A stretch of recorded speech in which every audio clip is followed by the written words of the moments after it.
Now, I was saying it's essentially to move the big stones, to move the boulders, you got to get rid of the pebble in your shoe first. Get rid of the pebble in your shoe, then move the smaller stones, then move the boulders. These guys are going straight for the boulders. It's cognitive dissonance, isn't it? And it's the whole Love Island effect. I want the quickest ROI, but you're not doing the basics. And what does it come down to? Lack of deferred gratification, lack of discipline, and lack of long-term planning. It's the whole Instagram TikTok generation. Even now, TikTok and Instagram, their algorithm favors short-form content. Because what we're doing now will not be favorable compared to a 20-second clip or a 10-second clip.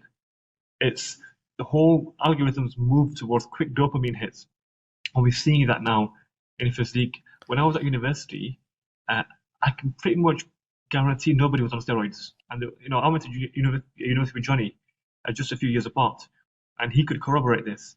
I don't think there was anyone on gear. Anyone. The big rugby lads, rowing lads, they weren't on gear. Now it's a pandemic.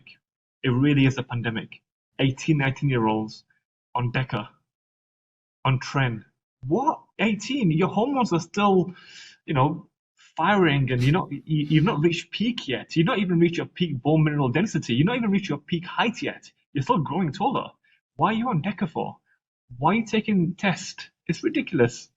You're right. This is I'm so grateful that we are the age that we are, because we're all products of our environment, and the this short gratification, instant Uber Eats, Amazon Prime Yeah, kind of mentality, TikTok feed is all because it's all being like pushed on us, and it takes this overwhelming effort to kind of push that away and be like, no, I'm gonna just sit and grind with the hard stuff. And even if you're listening this far into a podcast, hats off to you for sticking with the long form content, because that's always where the juicy stuff is.